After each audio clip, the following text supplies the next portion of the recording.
Ayan po mga kabayan, tayo ay naghanap ng materyales po mga kabayan dito sa pabahay natin kay Nanay Antonina. Pero ewan ko, dinaig pa natin mga kabayan.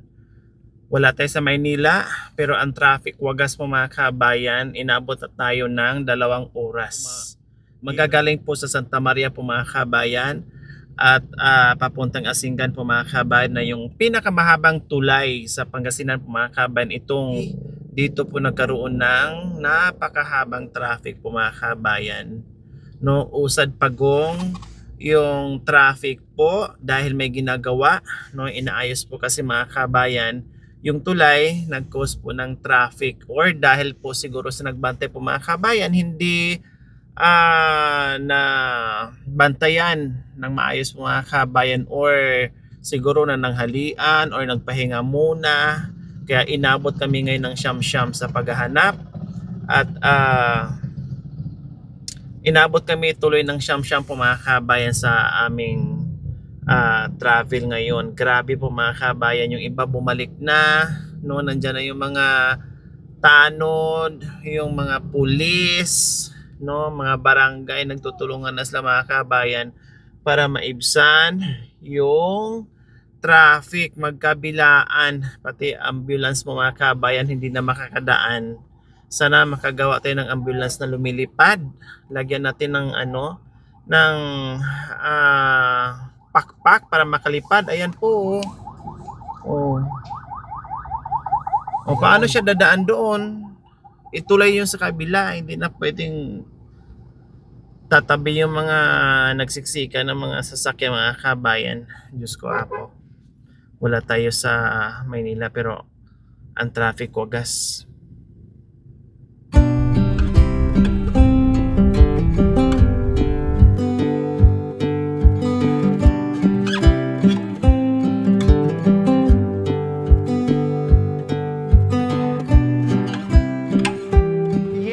Sa wakas po mga kabayan, tayo ay nakalagpas na sa traffic. Sabi ko nga kanina mga kabayan, halos 2 oras po yung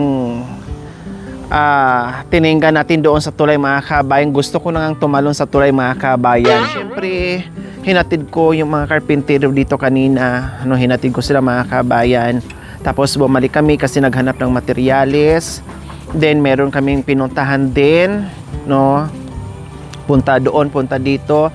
And then pagbalik namin mga kabayan, hindi namin akalain, no, ay ganyan yung aming madatnan. Kasi may nasiraan, bukod doon sa ginagawang tulay, may nasiraan din po mga kabayan. Kaya nadoble, no, yung sagabal sa daan po mga kabayan. Kaya sabi ko, oh my God, eto na. Kaya inabot kami, imbes na nandito na kami, no, siguro kung hindi kami na traffic po mga kabayan, mga 2:00 nandito na kami mga kabayan, pero inabot kami ngayon ng 4:00 na, pasado na 4:00. So ito na nga po yung ating nadatnan sa hapong ito. Almost done yung paglagay ng plywood. Ano nangyari? Kumusta? Sobrang lakas ng ng ulan. Na-traffic kami, 2 oras yung traffic namin, grabe. As in, akala ko ay hindi na kami makakadaan talaga. Gusto na namin bumalik. Ano na yan? Okay na siya. No, okay na po yung ating bahay. So, diyan ay mga ritaso na lang po ang ilalagay dyan mga kabayan. Kasi sayang po yung mga ritaso kung hindi gagamitin. Tapos na sana. Sakto na tapos na sana kanina yung euro. Okay lang, umulan din eh. Yan muna siguraduhin natin. Yung discordos natin, ilan? 4? Nagdagdag ako ng 10 2x2. Nandoon. Nandyan na? Nandyan na. O, paki. Nandyan na pala. Nagpa-deliver ako. Sobrang traffic po, Nay. 2 oras kami. Sa radyo, naririnig dito, nagbibigay sila ng signal ng tubig. Sobrang traffic sa tulay. 2 oras kami dyan. Grabe yung traffic. 2 oras kami dyan. Ngayon, sabi ni Nanay Antonina, mayroong nagpipaging o megaphone, no? May megaphone po mga kabayan, yung dam dito sa San Roque po. Dam ng San Roque magpapakawala daw po ng tubig kasi super lakas ng ulan kanina. Pero hindi naman po ito aabutin, Nanay Antonina. Buti lang sila. Yung hanggang doon lang. Ganyan lang sa mga ano yan. Yung may sapa dyan, ay ilog. Opo. Apaw lang yan, ang ganda yan sa mga bukid. Kaya pala mga kabayan. Ayan o, naririnig ko, hindi ko lang masyadong maintindihan. Sabi ni Nanay Antonina kanina pa, nagpapaalala na magpapakawala ng tubig sa dam, sa Roque. Kaya, mahirap na naman maapektuhan yung mga kababayan natin, babaha. So ayan, ito yung dugtong natin. Ang kulang na lang dyan, 2x2, nagpahabol nga ako ng 10 2x2 mga kabayan. Kasi 4 na lang natira, Kuya Ted. So 4 na lang, so nagpahabol ako ng 10. Baka nga kulang pa, magdagdag na lang ulit. No, ay meron pa naman dito. Yung mga ritaso gamitin natin, ha? So nagdagdag ako ng 10 mga kabayan para dito. Kasi natapos na po pala nila paglagay. No? 5. Okay lang. Yung mga ritaso gamitin, din magdagdag tayo pag kulang pa talaga.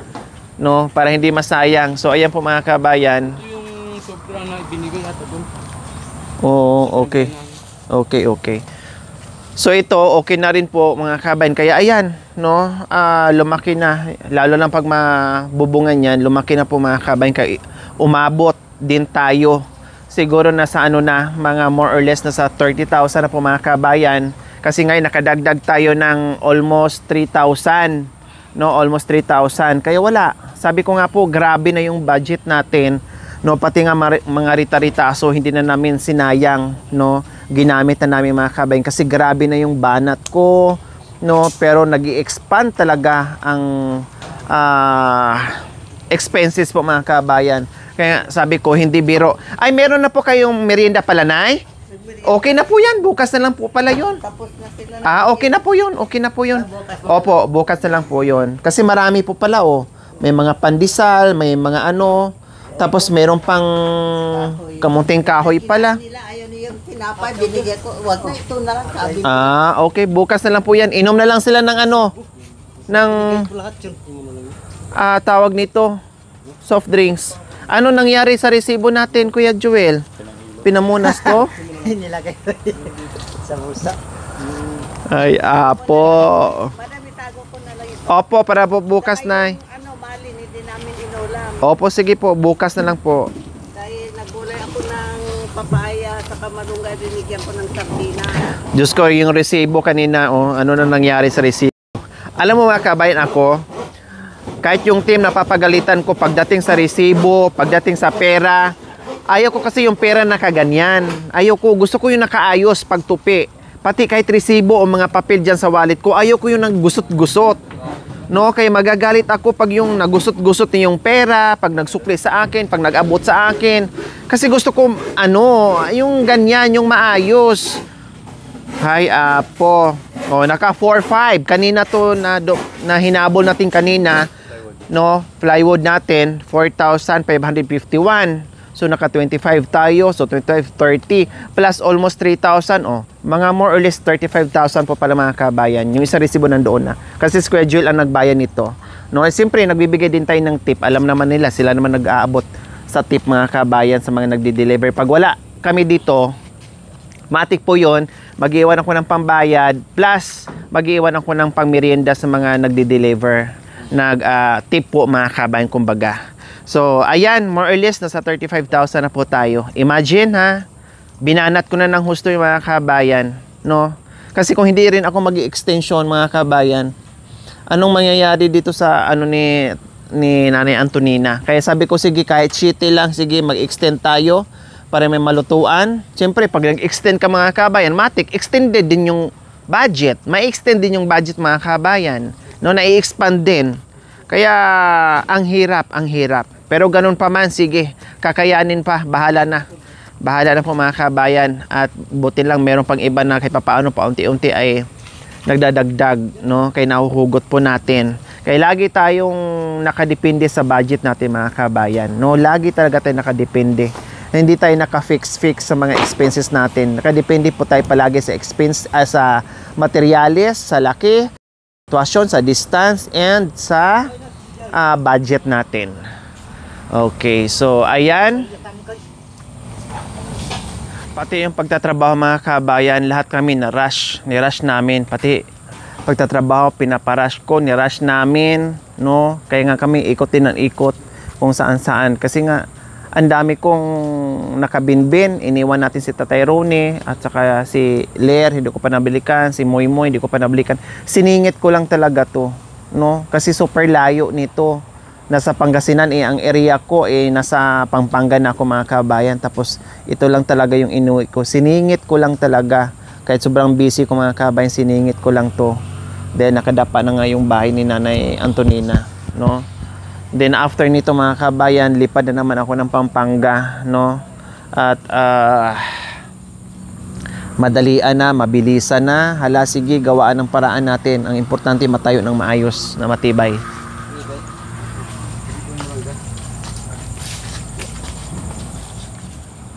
Sa bintana pa, dalawang bintana, dalawang pintuan. Ayan yung merienda ng mga kabayan, kamunting kahoy, no?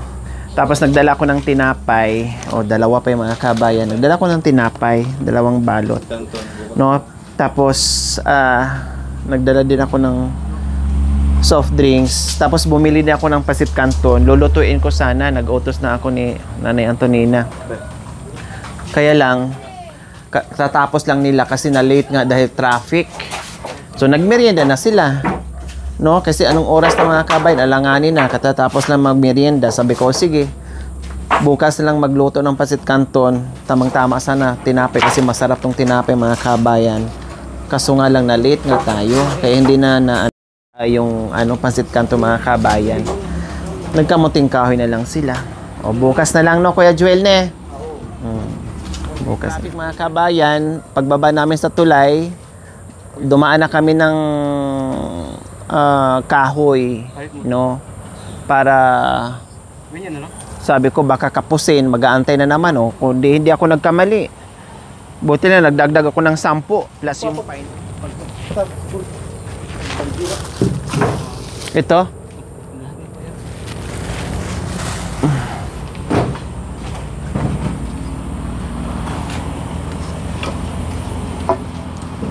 Ba't may malalaki, kuya? Ito. 2x3 po. 2x3 yan. Apat na pagbanggirap yun.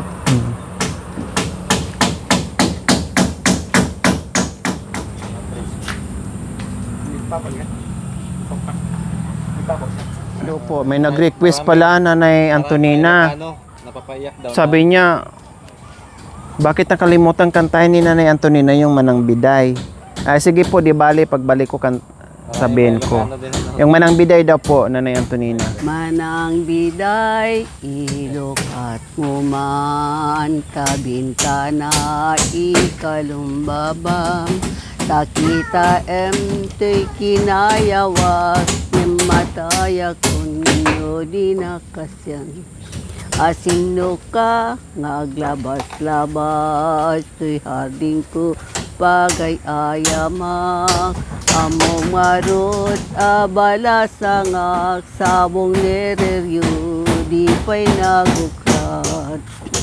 Denggem ading, tabiling ka, taing katon, sa dilago na.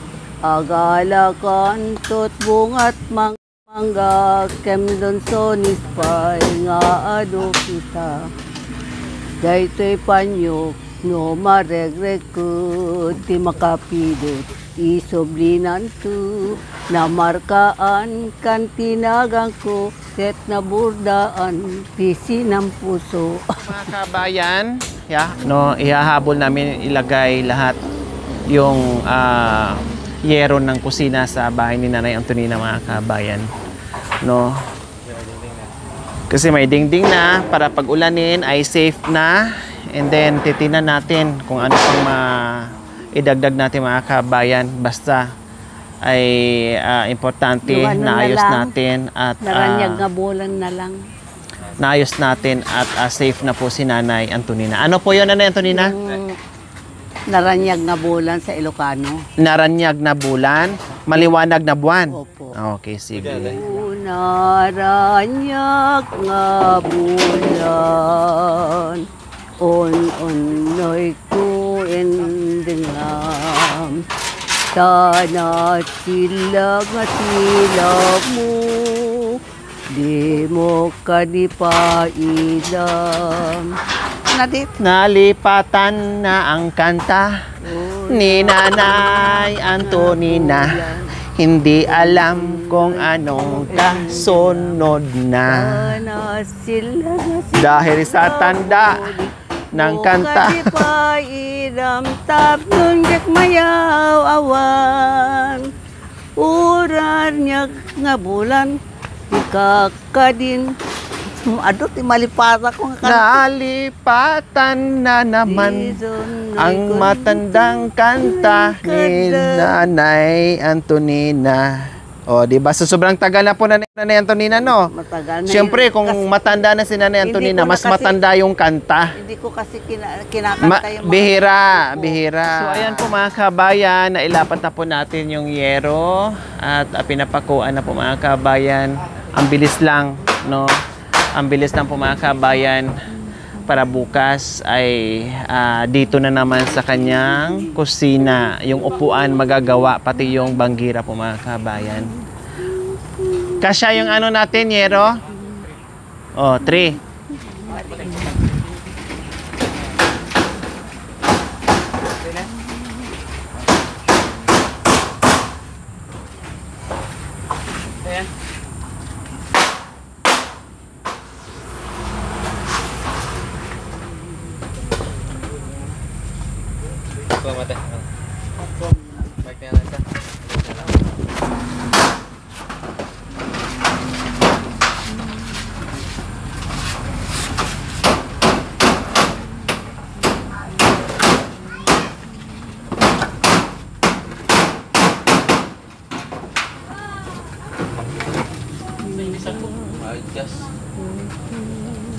Ha?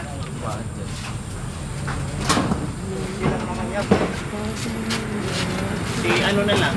Dito.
May lamisa kayo. Lapit mo konti. Walang hagdanan.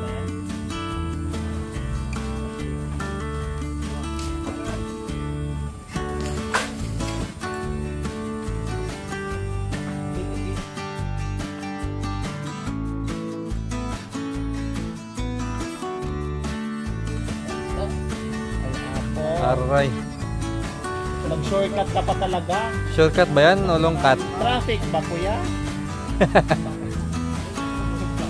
May isang lalaki nakatira sa itaas ng mangga.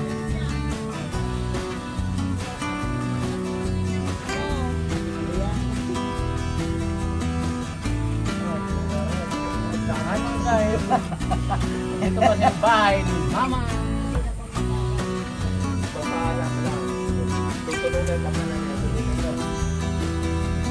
So, ganun na lang po mga kabayan. Basta kung